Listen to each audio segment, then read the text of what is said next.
Senhor Jesus. Amém. Amém. Bom dia, pessoal. Bom dia Bom para dia. quem acordou aí no 1º de maio e também o pessoal que vai assistir depois também pelo YouTube. Hoje a gente vai continuar, tá ficando cada vez mais interessante aí. Desculpa só a falta de criatividade aí, eu tô sempre me baseando ainda no comentário do John Stott, mas acho que é porque eu sou um pouco metódico. Quando eu gosto de um negócio, eu não, é difícil eu conseguir sair, né? Mas a gente vai continuar aqui pelo trecho de Atos 9, 32 a 43. E eu queria só dar uma visão mais geral, né? Hoje a gente vai continuar num bloco que teve duas grandes conversões. A primeira a gente já viu que foi a conversão de Saulo, que é o apóstolo dos gentios, e vai ter uma segunda conversão muito interessante, muito importante, que vai ser a conversão de um primeiro gentil no capítulo 10. Não vou falar nem o nome para não dar spoiler, mas é muito importante que a gente vai ver aí no próximo capítulo. Mas por enquanto a gente está no capítulo 9 e eu queria só falar alguma coisa sobre o que vai acontecer. É que, assim, até o capítulo 8 que a gente estava vendo o foco ficou na história da história, assim, o foco da história ficou mais em Pedro e João. Mas agora, a partir do capítulo 9 dois apóstolos vão ficar revezando agora no destaque, que é Pedro e Paulo. Então, a partir do capítulo 13 fica só Paulo, mas como a gente está ainda no 9 a gente vai ver que vai ficar dividindo entre Pedro e Paulo. E claro, lembrando que Atos dos Apóstolos, na verdade, é Atos do Espírito Santo. A gente vê que quem é a pessoa que age aqui é através dos apóstolos é o Espírito Santo. E é interessante assim também te ver que o que Pedro e Paulo eles tinham em comum. Os dois, a gente vai ver agora que os dois ajudaram a tirar o evangelho daquele jeitão só judaico, né, só para os judeus, e abriram de uma vez por todas agora o evangelho para os gentios. E é por isso que eles vão ficar se revezando agora na história. Mesmo eles tendo um foco um pouquinho diferente, eles tiveram muito esse papel de abrir a porta do evangelho para ele chegar para os gentios, que não são judeus, no caso. E nesses quatro próximos capítulos, 9, 10, 11 e 12, o foco ainda vai se voltar mais para Pedro, para depois no capítulo 13 Pedro desaparecer e ficar só Paulo. Então a gente vai ver bastante agora sobre Pedro. Nos próximos devocionais a gente vai ver três histórias de Pedro. Na verdade, hoje a gente vai ver um deles, que dois milagres que aconteceram com Pedro, através de Pedro. Depois, uma pessoa muito chave que se converteu, que eu falei, né? E o último é Pedro, ele é preso, mas ele consegue fugir da prisão.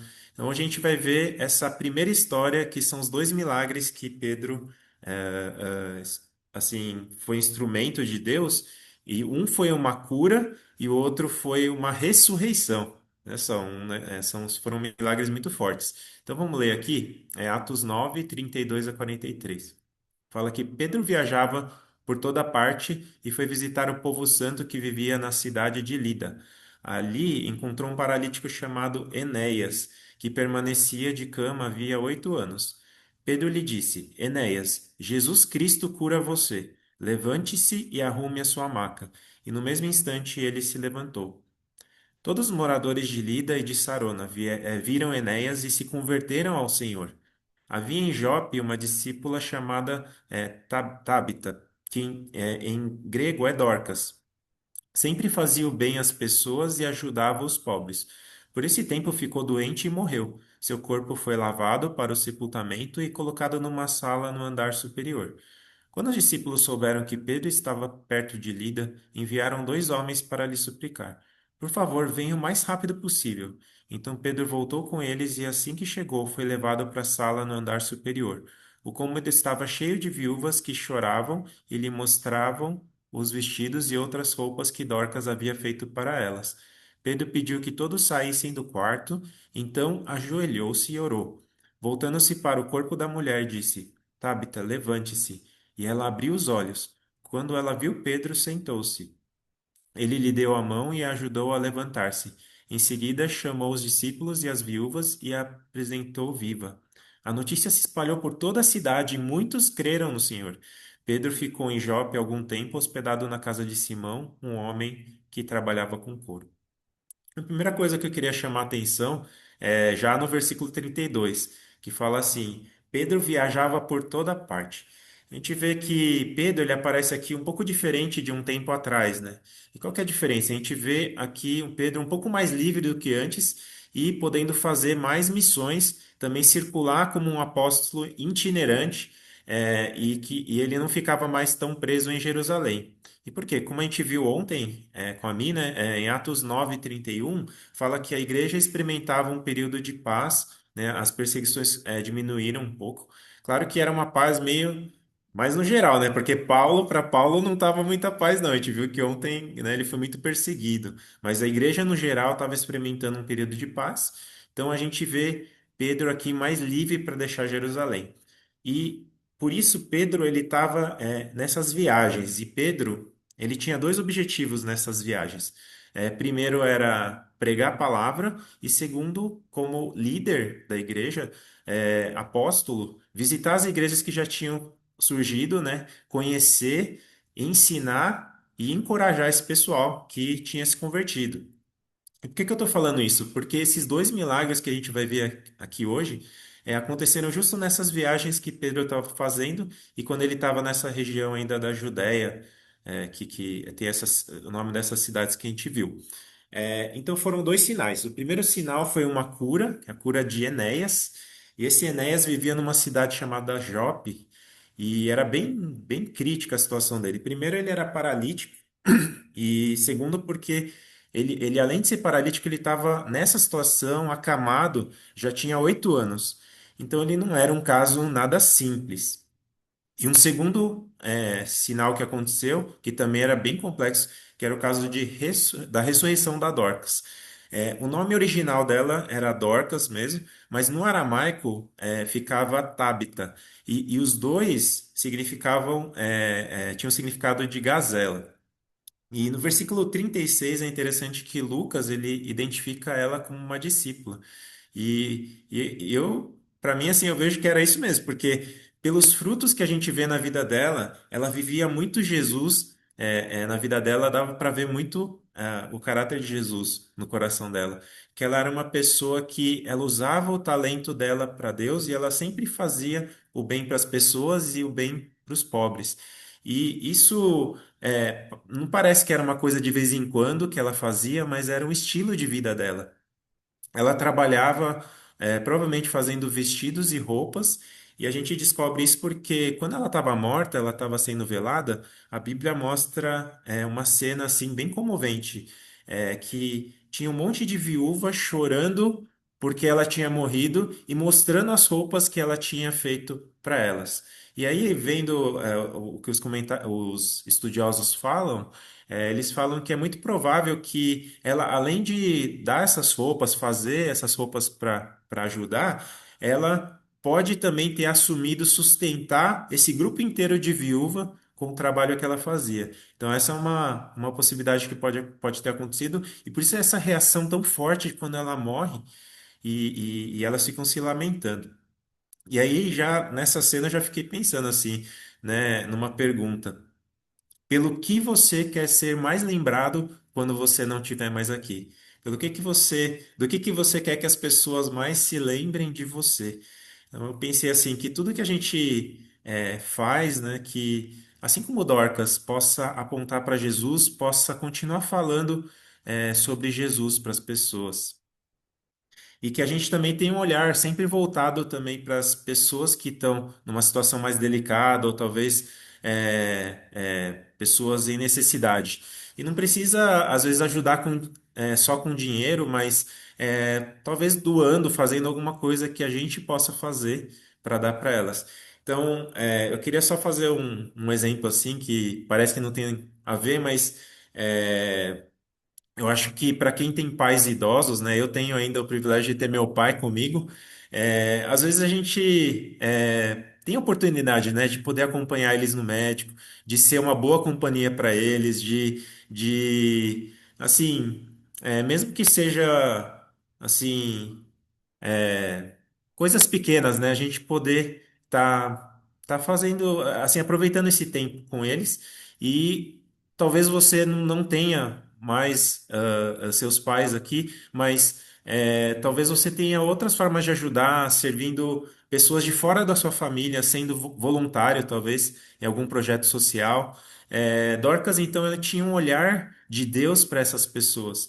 E apesar, né, da Bíblia quase inteira é, mostrar isso, né, sobre essa questão dos órfãos, eu queria mostrar aqui no Salmo 68, 5 a 6, é um exemplo de como Deus tem esse coração para os órfãos e para as viúvas, né? Olha só que legal, Salmo 68, 5 a 6. Fala assim: Pai para os órfãos e defensor das viúvas é Deus em sua santa habitação. Deus dá um lar aos solitários e liberta os presos para a prosperidade. Então, que a gente possa ser esse lar para os solitários, pai para os órfãos e defensores das viúvas. É isso que Dorcas era, né? Então, uma outra coisa muito interessante, uma segunda coisa aqui, é que esses dois milagres parece que queria confirmar que Pedro continuava sendo um verdadeiro apóstolo. Tanto que tudo que Pedro fazia ou ensinava era como se o próprio Jesus estivesse ali fazendo por ele.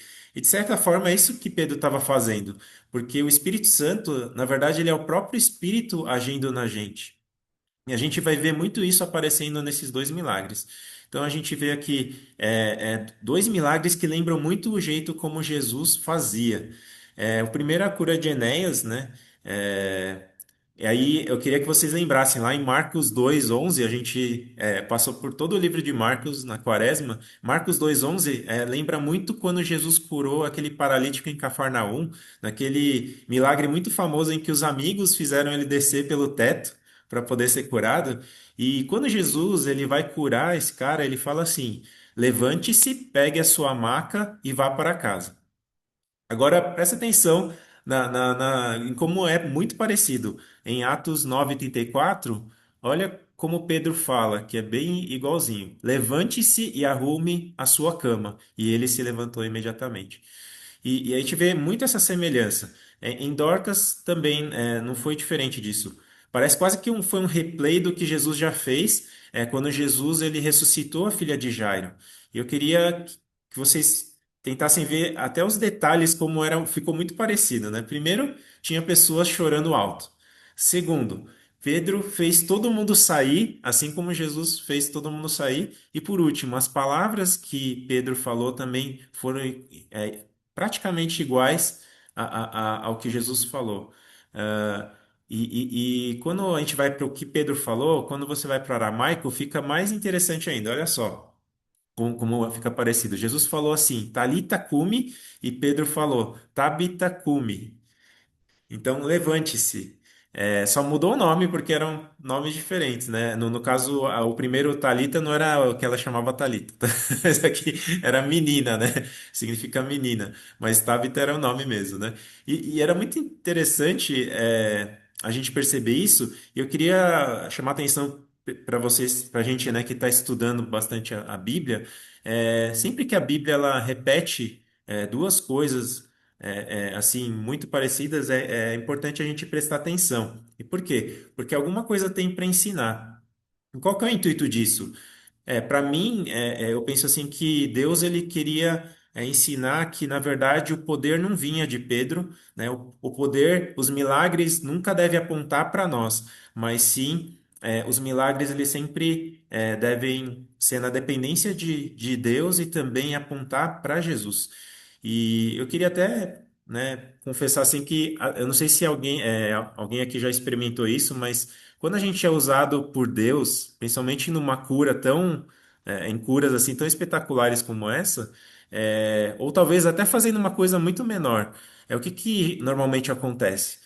Primeiro a gente fica muito feliz por ter sido usado, a gente sai contando para todo mundo, a gente dá glória a Deus, mas aí num segundo momento vem um momento às vezes meio perigoso, que é aquela hora que você começa, né, a tentar pensar, puxa, será que porque aconteceu isso através da minha vida, será que eu tenho alguma coisa especial a mais do que as outras pessoas? E você começa a entrar naquela luta de talvez cair no pecado do orgulho, cair talvez naquele pecado da vaidade. E por isso a gente tem que vigiar para não cair nessa tentação de jogar confete sobre nós, sobre uma coisa que Jesus fez. Mas o que que a gente aprende aqui? E é bem legal. É que Pedro, ele tinha isso muito claro no coração dele, de que ele não deveria se orgulhar e que tudo era através de Cristo. Porque quando ele deu de cara com essas duas pessoas, ele sabia que ele mesmo não ia poder vencer nem essa doença, que o cara já estava há 8 anos ali, nessa situação, e nem uma mulher que estava morta. E Pedro, ele então, ele se mantém nessa postura humilde. E quando a gente vê a oração dele, a gente vê a oração dele pelo Enéas, a gente vê que ele fala assim, versículo 34, Jesus te cure. Ele não fala nem assim, seja curado, né? Mas ele fala assim, Jesus te cure. Justamente porque ele tinha essa consciência dessa dependência. Tudo era na dependência de Jesus. E também, antes de orar por Tabita, a gente vê também, eu reparei uma postura bem humilde da parte dele, que antes de ele fazer qualquer coisa, ele se colocou numa postura de dependência, porque antes dele orar, ele se colocou de joelhos. E aí eu não sei você, né? Mas eu queria poder viver esses milagres, não pelo milagre em si, mas porque eu creio que esses sinais são formas de Jesus mostrar o reino dele para as pessoas hoje, mas que também a gente nunca esqueça que por maior que sejam os milagres que a gente experimenta, que a gente tenha sempre esse coração no lugar certo e assim como Pedro, que a gente aponte sempre para Jesus. E agora um terceiro ponto que eu queria trazer é que os dois sinais apontaram para a salvação. É interessante que tanto no versículo 34 quanto no 40, Pedro usou uma mesma palavra, que é levanta-te, e que é a mesma raiz da palavra usada quando Deus levantou Jesus dos mortos. Claro que tem uma diferença, né? Tabita ressuscitou, mas ela, diferente de Jesus, ela de novo, depois mais para frente, teve que encarar a morte na vida dela. Já Jesus, quando ele ressuscitou para sempre e ele para nunca mais morrer. Mas eu penso que Deus ele tem uma mensagem muito importante para a gente através dessas duas curas. E que mensagem é essa? Penso que essas duas curas é Deus dizendo assim para a gente: assim como eu levantei o paralítico, eu levantei essa menina que estava morta. Eu queria que vocês entendessem que é com esse mesmo poder que eu vou levantar todo aquele que creu em mim da morte espiritual. Então, essa é a primeira lição. Esses milagres eles apontam para esse poder que nos ressuscita da morte espiritual, da separação de Deus. E a segunda lição, muito importante também, é que toda cura, a pessoa sendo curada ou não, ela precisa o quê? Apontar para Jesus e para o amor que ele tem pela pessoa. Inclusive, é uma lição também que eu aprendi muito num curso muito legal do pastor Daniel Young, eu não sei, que é da IMOSP, né? Eu não sei nem se seria legal, talvez, se ele pudesse vir para a Trínia, né, para dar esse curso, que é um curso de cura física que ele dá. E por quê? Porque ele sempre fala assim, que todo milagre precisa apontar para a salvação, precisa terminar com a gente apresentando a salvação. E por quê? Porque todo milagre é só um sinal, né? E não para a gente apresentar um Jesus que cura simplesmente, mas sim um Jesus que é Salvador, que cura aquilo que a gente mais precisa, que é o nosso coração. Então, não é à toa que nesses dois sinais, eles terminaram com muitas vidas sendo salvas para Jesus. É, lá no, em Enéas fala assim, depois que Enéas foi curado, todos de Lida e Saroma, que eram as cidades que ele estava, se converteram ao Senhor. Todos se converteram. E versículo 42, depois que Dorcas ressuscitou, muitos creram também. Então, qual que é o propósito dos sinais? Primeiro, é mostrar que a mensagem era verdadeira, que ela vinha do Senhor. E segundo, dar uma amostra física do que Jesus era capaz de fazer no nosso coração, que é salvar o nosso coração do pecado. Então, qual que foi o resultado desses sinais? Muitos ouviram, muitos viram e muitos creram em Jesus. E aí eu queria fechar com três lições aqui para a gente, para fixar o que a gente viu hoje. Primeira lição: seja alguém inesquecível para as pessoas, assim como foi Dorcas. Para um dia, quando você partir, as suas obras continuem falando por você. Segunda lição: lembre que é no nome de Jesus que a gente cura. O poder e a autoridade vêm sempre de Jesus e nunca da gente, e que nunca a gente perca isso de vista. E terceiro, sempre termine a ministração de cura apresentando o Evangelho. Esse é sempre o propósito dos sinais e curas que ele dá. Amém? Então, eu queria orar, pedir para que a gente possa ser, então, essas mãos e esses pés de Jesus na vida das pessoas. Pai, obrigado, Senhor, por essa palavra, obrigado porque é, a gente crê que esse mesmo Espírito de Cristo que se manifestou na vida de Pedro, esse mesmo Espírito também que nós temos clamado, Senhor, para que possa se manifestar também através de nós, através da nossa igreja, Senhor. Obrigado porque todas essas palavras têm realmente enchido o nosso coração, para a gente também poder se ver como um canal. É, como pessoas comuns, pessoas simples, mas pessoas que querem viver uma vida que realmente manifeste quem o Senhor é. Então, a gente ora para que o Senhor esteja nos enchendo, nos capacitando a ser as tuas mãos e os teus pés, Senhor, é, para as pessoas ao nosso redor. E também a gente pede que o Senhor esteja aumentando cada vez mais o nosso entendimento, a nossa ousadia sobre também é, poder ser um canal de cura, cura física também na vida das pessoas. Eu confesso que eu mesmo ainda não sou uma pessoa que apresenta o Senhor através de cura, né? Orando pelas pessoas. Às vezes a gente fica com receio, mas a gente gostaria de orar, Senhor, para que o Senhor esteja aumentando o nosso entendimento sobre isso e que a gente possa ser realmente esse canal, Senhor, venha nos encher, venha de ousadia para a gente poder se dispor, obedecer quando o Senhor fala, olha, ora por essa pessoa, né? E depois fala de mim para ela. E é isso que a gente quer orar, Senhor, para que aquilo que Pedro viveu lá em Atos, a gente também quer viver, quer ser um canal também de testemunho, que a gente possa também continuar evangelizando através da gente contar o nosso testemunho, mas a gente quer pedir também que o Senhor também nos capacite agora também a ser um canal através também das orações por cura e que o Senhor nos ensine também a como apresentar o teu evangelho, o nosso testemunho depois que a gente orar pela pessoa, seja a pessoa curada ou não, que ela sinta sempre amada, muito amada pelo Senhor, que o Senhor se manifeste de maneira real a cada vida que a gente puder orar e ministrar no coração dela, Senhor. Abençoa esse feriado, Senhor. Obrigado por esse tempo de descanso. Abençoa também aqueles que talvez não vão poder descansar, mas que, mesmo que esteja trabalhando, Senhor, que o Senhor encha da tua alegria, da tua paz, Senhor, encha, realmente da tua presença. Obrigado por esse tempo, Senhor, em nome de Jesus. Amém. Amém, amém. Obrigado, Elias. Obrigado mesmo. Vai, é isso aí, pessoal. Muito bom, né? Que essas lições possam ficar como objetivo nas nossas vidas, né? Deus abençoe. Tenha um bom feriadinho aí, pessoal. Amanhã, 6 da manhã, estamos aqui de novo, fazendo mais um estudo de Atos, tá bom? Deus abençoe, pessoal. Tenha um ótimo dia. Valeu, Elias. Valeu. Tchau, tchau, pessoal.